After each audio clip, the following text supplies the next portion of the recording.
थी और जब मैं बाहर निकली हूँ मेरी हालत देखने लायक थी। मेरी चप्पलें अंदर ही रह गई।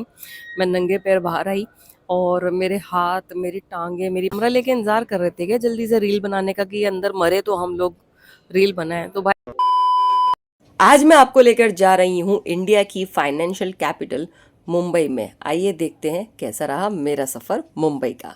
इटली मैं आपको एक रूम टूर दे रही हूँ। तो ये तो आपको पता ही है हमारी मेन एंट्री। यहाँ पे काफ़ी सारी चीज़ें रखने का, एक्स्ट्रा पिलो वगैरह सब चीज़ें दी गई हैं।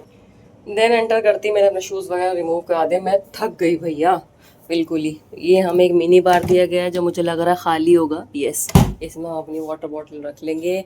हमें टीवी दिया गया है, एक रूम स्लीपर दी गई है, एक बेड दिया गया है जिस पे आते ही मैंने सामान फैला दिया है बिल्कुल। साइड टेबल, साइड लैम्प्स, एक फ़ोन जिस पे हम फ़ोन कर करके परेशान कर सकते हैं। मजाक कर रही हूँ, मैं परेशान नहीं करती किसी को भी। ओके, काफ़ी अच्छा मिरर जिसमें मैं तैयार हो सकती हूँ, आपका अपना OOTD शेयर कर सकती हूँ। देन ऑफ कोर्स हमें कॉम्प्लीमेंट्री बॉटल मिली है, हमें बेसिक एमिनिटीज़ मिली है। टी केटल तो मेरी फेवरेट है, होनी होनी चाहिए। देन आप देख सकते हैं कि थोड़ा कॉफ़ी, मिल्क, कप्स, ग्लासेस और रूम सर्विस के लिए हमें ये सब भी दिया जा रहा है। तो ये सारी चीज़ें दोस्तों, and the cherry on cake. Are you ready? नहीं नहीं, ये छत नहीं दिखानी मुझे आपको। Actually this is a partial sea view room. तो आप देख सकते हैं सामने कितना प्यारा मौसम है और मेरा बस मन कर रहा है कूद के मैं जल्दी से पहुंच जाऊं बीच पर। वैसे बीच मुझे काफ़ी क्लीन लग रहा है पहले से। जब लास्ट टाइम मैं आई थी काफ़ी बॉटल्स वगैरह सब चीज़ें पड़ी हुई थी, उस मुकाबले में थोड़ा बेहतर लग रहा है। अभी देखते हैं कि कैसा रहता है। So yes, this is my room tour और अब मैं आपको मिलूंगी नेक्स्ट क्लिप में। दोस्तों मोस्टली मैं जहाँ पे भी रुकती हूँ मैं ब्रेकफास्ट इंक्लूड करा देती हूँ ताकि मुझे बाहर ना भागना पड़े। तो ये आप पूरा ब्रेकफास्ट एरिया देख सकते हैं। लास्ट टाइम मैं जब रुकी थी तो ब्रेकफास्ट एरिया थोड़ा डिफरेंट था। तब यहाँ पे कंस्ट्रक्शन चल रही थी, थोड़ी रेनोवेशन चल रही थी। और अब आप देख सकते हैं भाई क्या ज़बरदस्त व्यू आ रहा है। ये मतलब बिल्कुल पास में आप बैठे हुए हैं और सामने आपको समंदर की लहरें आती हुई दिखाई दे रही हैं। आ हा, what a view, what a view, मज़ा आ गया बिल्कुल। सुबह सुबह इतनी रिफ्रेशिंग एकदम ठंडी हवा आपके चेहरे पर लग रही है और आप बैठ कर अपना फूड इंजॉय कर रहे हैं। Nothing could be better than that.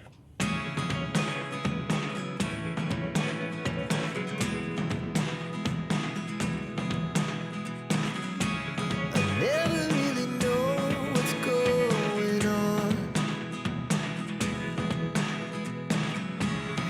Look at me sometimes like all you want to do is run. Hear me out, hear me out. If So first of all, you can start with the Juhu beach. As you can see, a huge crowd over there. और ये सिर्फ अपने crowd के लिए ही नहीं, अपने खाने के लिए भी बहुत ज़्यादा फेमस है। तो चलिए सबसे पहले हम लोग चलते हैं उस जगह पे जहाँ पर खाने की भरमार है।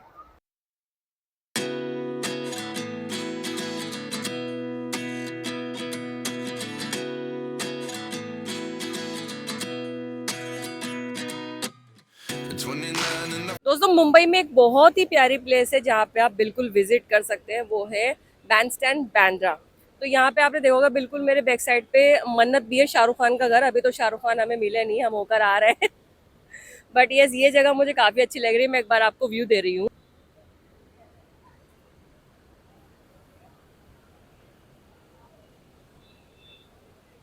अगर देखा जाए तो जुहू बीच से ये जगह मुझे काफ़ी डिफरेंट लग रही है, क्योंकि वहाँ पे आपको, जब आप बीच पे जाते हो तो आपको गोवा वाली वाइब आती है। बट यहाँ पे सीरियसली ऐसा लग रहा है जैसे आप देख सकते हैं लोग फोटो भी खिंचवा रहे हैं काफ़ी खड़े होके। काफ़ी अच्छा है, बट थोड़ा सा ये जो पार्ट है मुझे थोड़ा मैसी लग रहा है। बाकी जो आगे वाला पार्ट है वो बहुत खूबसूरत है।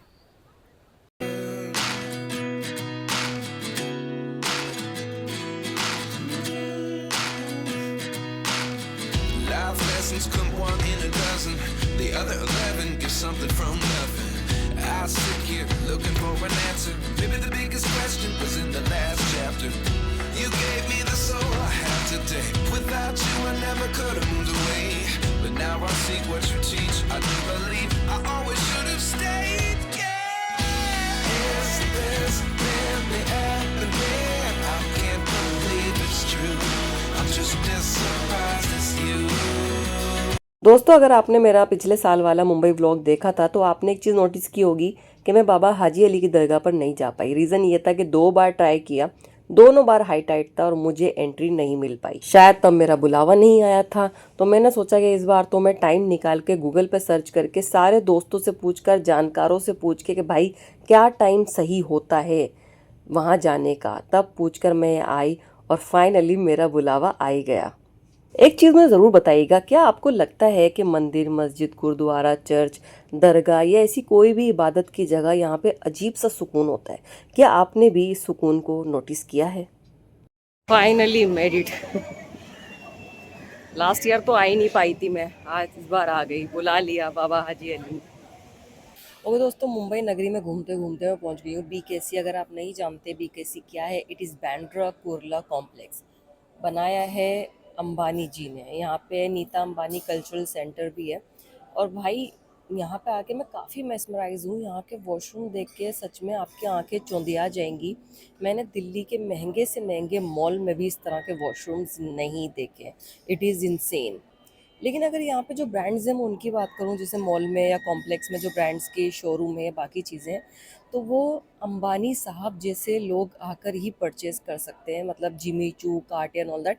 सॉरी, मेरी बात को अन्यथा मत लेना या माइंड मत करना, बट एक इंसान, मतलब अगर मिडिल क्लास फैमिली का कोई इंसान आएगा या वो सोचेगा कि कुछ परचेज कर लूँ, तो नहीं हो पा रहा है यहाँ पे चीज़ अगर देखी जाए तो। बट हाँ, 2 चीज़ें यहाँ पे बहुत बढ़िया हैं। एक तो सेकंड फ्लोर पर आपको टी लाउंज मिल जाएगा। That's here. I'll serve myself. Thank you. So second floor पे जो आपको टी लाउंज मिल जाएगा, जहाँ पर जो प्राइजेज़ हैं वो मॉडरेट है, ना बहुत सस्ते ना बहुत ज़्यादा हाई फाई। तो यस, वो आप ट्राई कर सकते हो। And the second thing is आपको यहाँ पे पीवीआर मिल जाएगा। और पीवीआर की तारीफ़ मेरे सारे फ्रेंड्स ने की थी। थोड़ा सा लेक ऑफ टाइमिंग की वजह से मैं मूवी देखने नहीं जा पा रही हूँ, वरना बड़ा बड़ा मन था कि मैं मूवी जाऊँ। क्योंकि यहाँ का जो पीवीआर है that is really similar to PVR directors cut of Delhi. तो वो आप देख सकते हैं जाके। तो ये सभी मैं थोड़ा सा घूम रही हूँ, लेकिन जब अंदर आके मैंने बहुत सारे ब्रांड देखे तो मैंने सोचा कि भैया रहने दो। प्लस यहाँ पे एक बच्चों का ब्रांड भी है भाई वहाँ पे। मतलब ऐसे खिलौने मिल रहे हैं, ऐसी चीज़ें मिल रही है जो मैं अपने बचपन में तो सोच ही नहीं सकती थी। मतलब यहाँ पे बच्चों के लिए अलग से बाउल, स्पून, सब चीज़ें मिल रही हैं। टू बी वेरी ऑनेस्ट, मेरे बचपन में इतनी चीज़ें अवेलेबल नहीं थी। और हमारे लिए कोई स्पेशल बाउल भी नहीं मंगाए जाते थे। वही स्टील की प्यालियाँ और चम्मच जो घर में होते थे, उन्हीं को बजा बजा के हमें चुप करा लिया जाता था। सो ये दैट्स अ थिंग। बट ठीक है भाई, जिनके शौक है वो पूरे करते हैं, तो मैं क्या ही बोल सकती हूँ। अगर मैं तो सबके लिए यही दुआ करूँगी कि आएँ, आके परचेज़ करें और ऊपर वाला आप सबको इतना अता करे, मुझे भी इतना दे कि हम लोग यहाँ आके भी शॉपिंग करें। बट एक चीज़ ज़रूर कहना चाहूँगी दोस्तों, ज़िंदगी हो ना तो अंबानी जैसी हो, वरना ज़िंदा तो। ओके दोस्तों, एक बहुत बड़ा आज हादसा होते होते बचा है मेरे साथ मुंबई में। मैं आप सबके साथ भी शेयर करना चाहूँगी। दैट वाज रियली वियर्ड, जिसका कोई आइडिया नहीं था मुझे। क्योंकि जब भी मैं दिल्ली से बाहर कहीं भी ट्रैवल कर रही होती हूँ, मैं बहुत ज़्यादा प्रिकॉशंस का ख्याल रखती हूँ कि इधर ना जाऊँ, उधर ना जाऊँ, पानी के बहुत ज़्यादा अंदर ना जाऊँ, या इस तरीके से कि कहीं कोई हादसा ना हो जाए। बट आज बहुत ही एक अनएक्सपेक्टेड चीज़ हुई है, जिसको मैंने भी उम्मीद नहीं थी कि ऐसा कुछ हो जाएगा। तो होता क्या है कि जब मैं मॉर्निंग ब्रेकफास्ट के लिए होटल में जाती हूँ, तो उसके बाद मैं थोड़ी देर जुहू बीच पे ही टहलने निकल जाया करती थी। तो क्योंकि अभी बारिश का टाइम चल रहा है और जुहू बीच में आगे जाके, लाइक जहाँ से जुहू बीच की एंट्री है उससे थोड़े आगे ना एक हाफ सर्कल सा बना हुआ है, गड्ढा सा बना हुआ है वहाँ पे। तो मैं चलते चलते मॉर्निंग वॉक करते करते मैं होटल की तरफ ही जाती आगे। और वहाँ पे हुआ क्या कि मैं उस गड्ढे को क्रॉस करते हुए वहाँ से जाने लगी, क्योंकि वहाँ पानी नहीं था, वहाँ पे मिट्टी मिट्टी ही थी। तो जैसे ही मैंने उसमें पैर रखा, सबसे पहले तो मेरे पैर अंदर गए, देन टखनों तक, काफ मसल्स तक। और धीरे धीरे मुझे एहसास हुआ कि मैंने गलती कर दी और मेरे घुटनों तक मैं अंदर वहाँ धंस गई। एक्चुअली वो दलदल बनी हुई थी, जो कि मुझे बिल्कुल भी आइडिया नहीं हुआ। या तो जो वहाँ पे जुहू बीच पे जो गार्ड वगैरह होते हैं या कोई भी पर्सन है, वहाँ पे एक कुछ लगा देना चाहिए लिख के कि एक अननोन पर्सन, स्पेशली बच्चे। मतलब आप समझ रहे हैं कि मेरे घुटने तक अंदर चली गई मैं, तो एक बच्चा तो शायद पूरे अंदर चला जाएगा।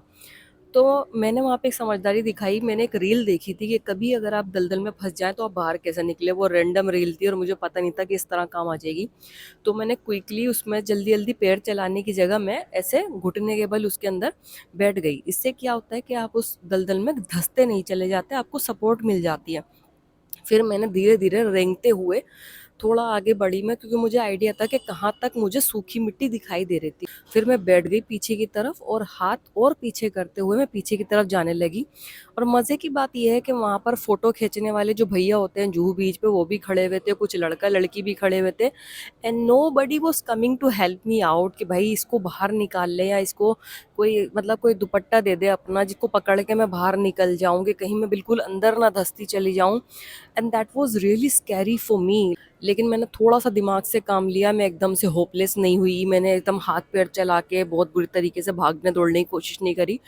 मैंने धीमे धीमे धीमे मैंने बाहर निकलने की कोशिश की, और जब मैं बाहर निकली और मेरी हालत देखने लायक थी, मेरी चप्पलें अंदर ही रह गई। मैं नंगे पैर बाहर आई और मेरे हाथ, मेरी टांगे, मेरी पैंट, सब कुछ वो भर गई थी रेत के अंदर। इतनी बुरी हालत में बाहर निकली हूँ। तो भाई प्लीज़ ध्यान से जाया करो, अगर कभी भी आपको इस तरह के गड्ढे, स्पेशली बरसात के दिन में इस तरह के कोई गड्ढे वगैरह दिख रहे हैं, तो उन घूम के निकल के जाओ, उसको क्रॉस करने की कोशिश ना करो। ये मैं आपसे इसलिए शेयर कर रही हूँ क्योंकि मेरे साथ हादसा हो से बचा। जस्ट इमेजिन कीजिए कि मेरे साथ कोई था भी नहीं उस वक्त, मैं अकेली ही थी। मतलब अगर कोई दोस्त हो, कोई जानकार हो, तो कम से कम आपकी जान बचाने की कोशिश कर लेगा। वहाँ पे लोग खड़े हुए थे, और जब मैं निकल गई तो वो जो फोटो वाले भैया हैं वो हंस के कह रहे हैं मुझसे कि हाँ हाँ ये दलदल बन जाती है ना, आप धंसने वाली थी अंदर। कैन यू इमेजिन, मैंने उनको देखा, मैं उनसे बोलने वाली थी कि आप लोग क्या कैमरा लेके इंतजार कर रहे थे क्या जल्दी से रील बनाने का, कि अंदर मरे तो हम लोग रील बनाए। तो भाई बहुत सावधान रहो, किसी के भरोसे मत रहो, अपनी जान की खुद हिफाजत करो। जैसा कि वो क्राइम पेट्रोल में कहता है ना, सावधान रहो सतर्क रहो, तो वही वाला सीन है, वही है, खुद ध्यान रखो अपना, कोई नहीं आने वाला बचाने के लिए।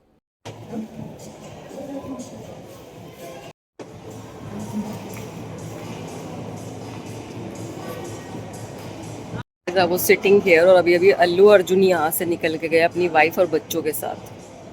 कैब इतनी देर से रुकी हुई है यहाँ पे मुंबई पब्लिक स्कूल के पास, और ट्रैफिक अपनी जगह से हिल भी नहीं रहा है, इतनी बुरी हालत है। सेंटा क्रूज है नहीं है? हाँ, सांता क्रूज फ्लाईओवर। मैंने अनुभव सिंह बस्सी की एक वीडियो देखी थी जिसमें उसने कहा था कि मैं एक जगह, मतलब ट्रैफिक था, मैं सो गया, थोड़ी देर बाद उठा तो हम वही खड़े थे। तो मैंने कहा भाई ये बिल्डिंग मुंबई में कितनी जगह पर है? तो वो ड्राइवर कहने लगा भाई साहब वहीं पर ही है हम, अभी हम आगे गए ही नहीं है। मैं अंकल को बता रही हूँ सारा। तो अभी हम लोग मुंबई पब्लिक स्कूल के पास हैं, और गाड़ी 1 इंच भी आगे पीछे नहीं हुई है, हम वहीं हैं काफ़ी देर से। ओके दोस्तों, तो ये थी मेरी छोटी सी वर्क ट्रिप टू मुंबई। ये मेरी घूमी घूमी वाली ट्रिप नहीं थी, इसलिए बहुत ज़्यादा आपको व्लॉग देखने को नहीं मिलेंगे। एक ये वाला व्लॉग मिलेगा, और एक सरप्राइज व्लॉग आने वाला है, वो भी आपको देखने को मिलेगा, और आपको बहुत मज़ा आने वाला है। मुंबई आके ऐसा लगता ही नहीं है कि मेरी सिटी नहीं है, यहाँ पे मैं पैदा नहीं हुई। यहाँ के लोग, मेरे दोस्त, और साथ में जो भी वर्क ट्रिप के लिए भी मुझे जो लोग मिले, बहुत ही फ्रेंडली थे, बहुत मज़ा आया, बहुत अच्छा एक्सपीरियंस रहा, और बहुत जल्द वापस आऊँगी मुंबई। मुझे कमेंट सेक्शन में ज़रूर बताइएगा कि आप और कौन कौन से टॉपिक पर व्लॉग देखना चाहते हो यार, प्लीज़ बताइए, ताकि मैं उन टॉपिक्स पर भी वीडियो बनाऊं। शॉर्ट्स में क्या क्या देखना चाहते हो प्लीज़ वो भी सजेस्ट करना। तो फाइनली मैं पहुंच गई हूँ दिल्ली एयरपोर्ट, बहुत ज़्यादा लेट हो गया था, और घर जाने के बाद जो सबसे ज़्यादा थकाने वाला काम है वो है अनपैक करना। मैं मिलती हूँ आप सभी से नेक्स्ट वीडियो में, तब तक के लिए अपना ख्याल रखिए, स्वस्थ रहिए, व्यस्त रहिए, मस्त रहिए, ज़बरदस्त रहिए, बी हेल्दी, बी होलिस्टिक। जय हिंद।